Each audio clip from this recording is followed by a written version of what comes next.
હું પાકિસ્તાનમાં પૂર અને વરસાદને કારણે થયેલી પરિસ્થિતિ વિશે તમારી ચિંતા સમજી શકું છું. આપે આપેલી માહિતી મુજબ આ ઘટનાઓ ખરેખર હૃદયદ્રાવક છે. પાકિસ્તાનમાં ભારે વરસાદ અને પૂરની સ્થિતિ. પાકિસ્તાનના કેટલાક ભાગોમાં હાલમાં ભારે વરસાદ અને પૂરની ગંભીર પરિસ્થિતિ છે.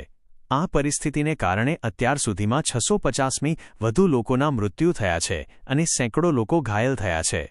પાકિસ્તાનની emergency authority agency national disaster management authority NDMA મુજબ આ વર્ષના ચોમાસા દરમિયાન વિવિધ ઘટનાઓમાં કુલ 657 લોકોના મૃત્યુ થયા છે અને 929 લોકો ઘાયલ થયા છે. સૌથી વધુ અસરગ્રસ્ત વિસ્તારો. ખૈબર પખ્તુનખ્વા. આ વિસ્તાર સૌથી વધુ પ્રભાવિત થયો છે, જ્યાં અત્યાર સુધીમાં 390મી વધુ લોકોના મૃત્યુ થયા છે. અહીંની નદીઓમાં આવેલા પાણીને કારણે આખા ગામો કાટમાળ નીચે દબાઈ ગયા છે. બુનેર જિલ્લામાં એકલા 217 લોકોના મૃત્યુ થયા છે. પંજાબ. આ વિસ્તારમાં ભારે વરસાદને કારણે કુલ 164 લોકોના મૃત્યુ થયા છે, જેમાં 70 બાળકોનો સમાવેશ થાય છે. અન્ય વિસ્તારો. પાકિસ્તાન પ્રશાસિત ગિલગિત બાલ્ટિસ્તાનમાં 32 લોકોના મોત થયા છે. પાકિસ્તાન પ્રશાસિત કાશ્મીરમાં 15 લોકોના મૃત્યુ થયા છે. સિંધમાં 28 લોકોના અને બલુચિસ્તાનમાં 20 લોકોના મૃત્યુ નોંધાયા છે.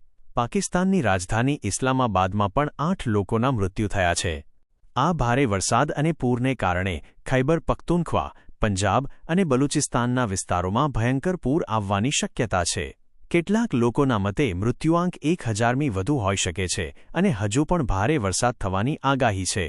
આ કુદરતી આફતથી લોકોની હાલત અત્યંત દયનીય બની છે.